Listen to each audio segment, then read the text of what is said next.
Mega power star Ram Charan most awaited rural action sports drama Peddi Buchi Babu Sana దర్శకత్వంలో రూపొందుతున్న ఈ సినిమా ప్రమోషన్స్తో ఇప్పటికే స్ట్రాంగ్ ఇంపాక్ట్ క్రియేట్ చేశారు.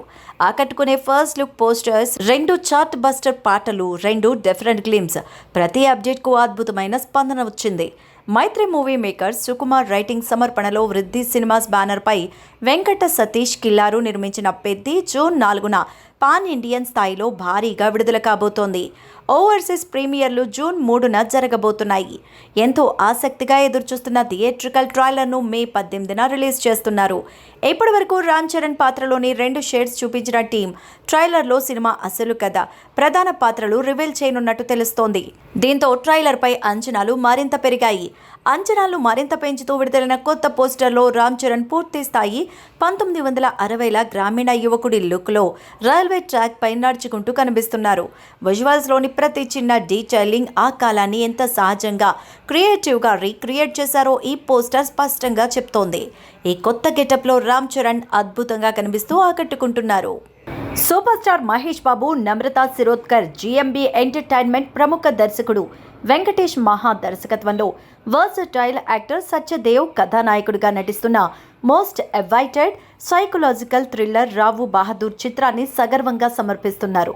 వెంకటేష్ మహా ఈ చిత్రానికి దర్శకత్వం వహించడమే కాకుండా కథ, ఎడిటింగ్ బాధ్యతలు కూడా నిర్వహిస్తున్నారు. ఈ చిత్రాన్ని A+S movies, Shri chakras entertainment సంయుక్తంగా నిర్మించాయి. ఇప్పటికే విడుదలైన ఫస్ట్ గ్లిమ్స్, అలాగే ప్రేక్షకుల ప్రశంసలు అందుకున్న ఓ సుందరి పాట సినిమాపై ఆసక్తిని మరింత పెంచాయి. వింటేజ్ వాతావరణాన్ని అద్భుతంగా రీక్రియేట్ చేసిన ఆ పాటలోని మెలోడీ, విజువల్స్ ప్రేక్షకులను విశేషంగా ఆకట్టుకుంది. తాజాగా మేకర్స్ ఈ చిత్రాన్ని జూలై 3న ప్రపంచవ్యాప్తంగా విడుదల చేయనున్నట్టు ప్రకటించారు. తాజాగా జరిగిన అసెంబ్లీ ఎన్నికల తరువాత ప్రతిపక్ష పార్టీ అన్నా డీఎంకేలో విభేదాలు బహిర్గతమయ్యాయి. అసెంబ్లీ సాక్షిగా విభేదాలు వెలుగు చూశాయి. తాజా ఎన్నికల్లో పార్టీ ఘోర వైఫల్యం చెందడంతో పార్టీ అగ్రనేత, మాజీ ముఖ్యమంత్రి ఎడపాడి కె పళనిస్వామి నాయకత్వంలో ముందుకు సాగేది లేదంటూ మెజార్టీ ఎమ్మెల్యేలు తెగేసి చెప్పారు. దీంతో పార్టీలో చీలిక అనివార్యమంటూ స్పష్టమవుతోంది. తిరుగుబాటు ఎమ్మెల్యేలకు పార్టీ సీనియర్ నేతలు ఎస్పీ వేలుమణి, సివి షణ్ముగం సారథ్యం వహిస్తున్నారు. మెజార్టీ ఎమ్మెల్యేలు వీళ్ళిద్దరికే మద్దతు తెలపడంతో తాజాగా అన్నా డీఎంకే ఎమ్మెల్యేలు 2 వర్గాలుగా చీలిపోయినట్లు తమిళ మీడియాలో వార్తలు గుప్పుమంటున్నాయి. షణ్ముగంను శాసనసభాపక్ష నేతగా ఎన్నుకోవాలని తిరుగుబాటు వర్గం నిర్ణయించింది. అనుకున్నదే తడవుగా ప్రోటెం స్పీకర్ కరుప్పరయ్యను కలిసి వినతి పత్రాన్ని అందజేసింది. అయితే పళనిస్వామినే పార్టీ తరపున శాసనసభాపక్ష నేతగా అనుమతించాలంటూ థలవై సుందరం సారథ్యంలోని ఎమ్మెల్యేల బృందం మరో వినతి పత్రాన్ని ప్రోటెం స్పీకర్కు అందజేసింది. ఏది ఏమైనా చీలికలతో ఇక అన్నా డీఎంకే పాలన చేపట్టడం అసాధ్యమంటూ పరిశీలకులు చెప్తున్నారు. గుజరాత్లోని ప్రభాస్ పాటన్లో అరేబియా సముద్ర తీరంలో ఆధునిక సోమనాథ ఆలయాన్ని పునర్నిర్మించి 75 వసంతాలు పూర్తయిన సందర్భంగా చేపట్టిన అమృత్ మహోత్సవ కార్యక్రమాల్లో ప్రధాని మోదీ పాల్గొన్నారు. ఈ సందర్భంగా సద్భావన మైదాన్లో నిర్వహించిన సోమనాథ్ పునర్వైభవానికి 75 ఏళ్లు సభలో మోదీ ప్రసంగించారు.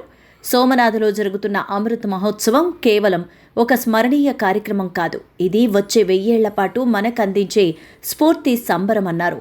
గతంలో సోమనాథ్ ఆలయ నిర్మాణంపై నెహ్రూ అభ్యంతరాలు వ్యక్తం చేశారు. అయినా సరే ఉక్కు మనిషి సర్దార్ వల్లభాయ్ పటేల్, తొలి రాష్ట్రపతి డాక్టర్ బాబు రాజేంద్ర ప్రసాద్ ఆధునిక సాంస్కృతిక సౌధం సోమనాథ్ పునర్నిర్మాణానికి పట్టుబట్టి సాధించారు.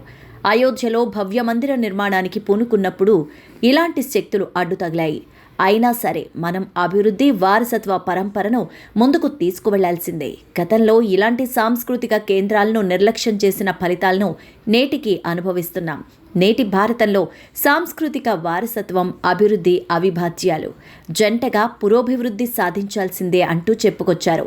ఈ సందర్భంగా మోదీ సోమనాథ్ ఆలయానికి సంబంధించిన స్మారక తపాళా బిళ్లను ఆవిష్కరించారు.